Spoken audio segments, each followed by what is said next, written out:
They followed the rules. They said the prayer. They did everything right. And something still answered. Not all games are meant to be played. Tonight, you'll hear 4 real stories of people who crossed a line they didn't understand and paid for it. So before we begin, ask yourself one question. If something answered you back, would you keep playing? I'm Ian, and this is The Dark Unknown. Take a deep breath, because these stories didn't just happen, they stayed.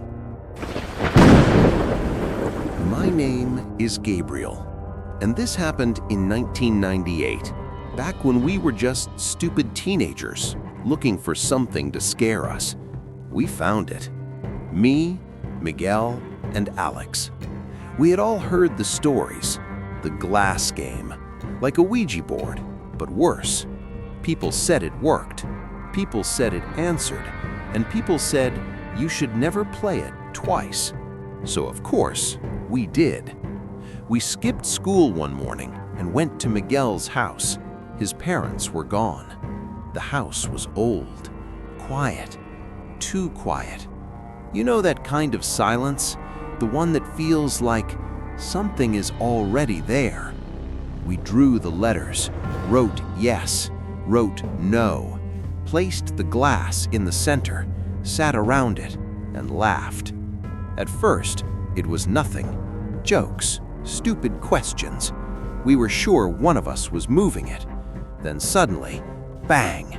A door slammed somewhere in the house. Not wind, not movement, just force. The room got cold, fast, like someone opened a freezer inside the house. We stopped laughing. Miguel looked at us and said, "Ask something real." So we did. "What's your name?" The glass didn't move at first. Then slowly, it started sliding, dragging across the board, letter by letter. D-A-N-I-E-L.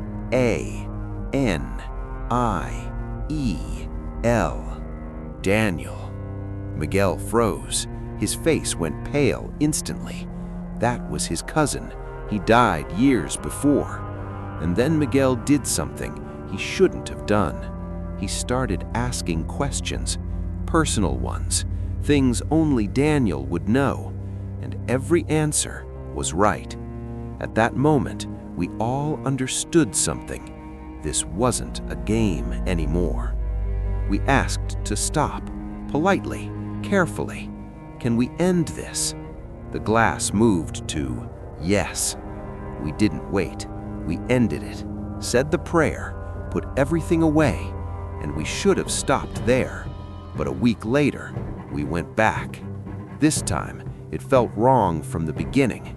No jokes, no laughter, just silence. We placed our fingers on the glass, and before we even asked anything, it moved. Stop. Then again, danger. We looked at each other. Nobody was pushing. In another room, something fell. We ran to check. A picture frame, broken, on the floor. Windows closed, no wind, nothing. And still, we went back to the table. That was our mistake. The messages changed. Leave. Death. Miguel whispered, "Why are you angry?" The glass moved, slower this time, heavier. "I'm not Miguel." Everything inside me dropped. That wasn't Daniel. That wasn't anything we called. The glass started shaking violently. Then one last word, revenge. The glass slammed across the board. We didn't think, we didn't speak. We grabbed everything, threw it away, and ran. We never talked about it again, and we never played anything like that again. But sometimes, late at night, I still think about that moment, because whatever answered us was already there. And sometimes, it doesn't need a game. Sometimes, It just needs you to listen. Story 2. The Voice of My Wife. I heard her voice 5 years after she died, and if I hadn't listened, I wouldn't be alive today. My name is Ricardo, and I lost my wife, Fabiana, in a car accident. Just like that. One normal day, and then she was gone. We met in college, built a life together. Simple things. Sundays were ours, always.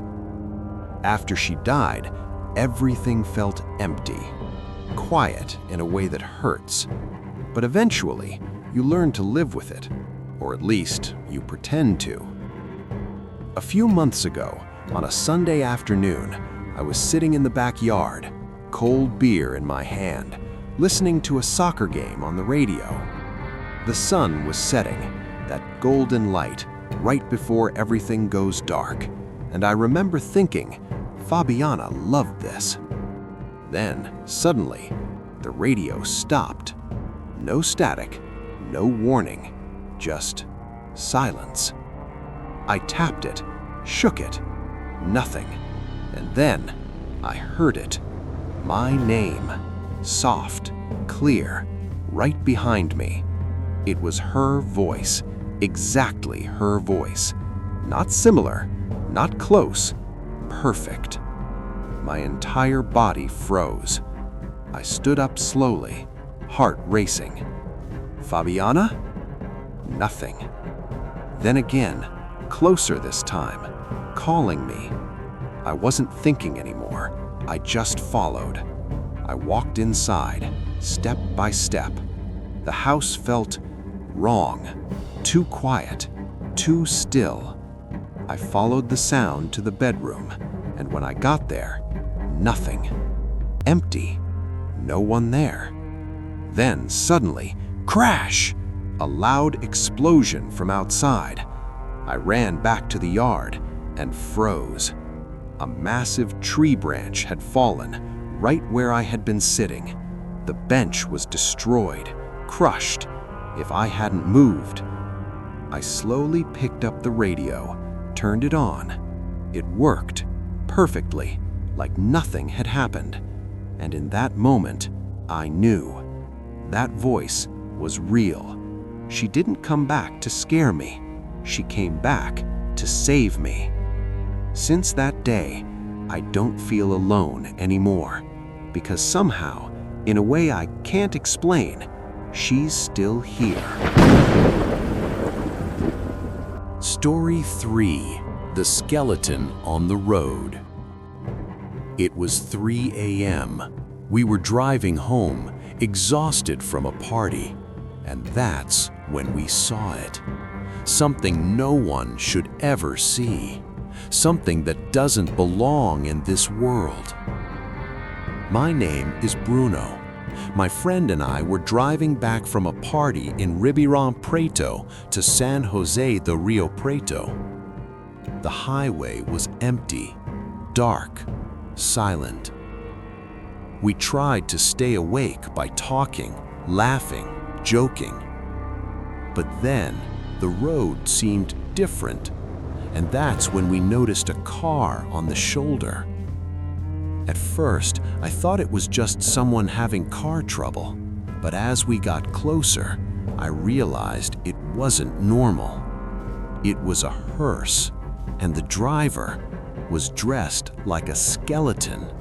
Full makeup, creepy mask, standing completely still, staring straight ahead. We slowed down. Our hearts were racing. No movement, no reaction, just staring. The air in the car felt icy. My hands were shaking on the wheel. Bruno whispered, "Did you see that?" I couldn't answer. I just kept looking. We pulled into the next gas station, trying to shake it off, trying to make sense of what we saw. We told the attendant. He froze, eyes wide. "Are you serious?" He had worked there for years and had never seen anything like it. His reaction made it even scarier. We stayed in the convenience store a while, just to calm down. Since that night, I've avoided long drives at night. Some things are better left unseen.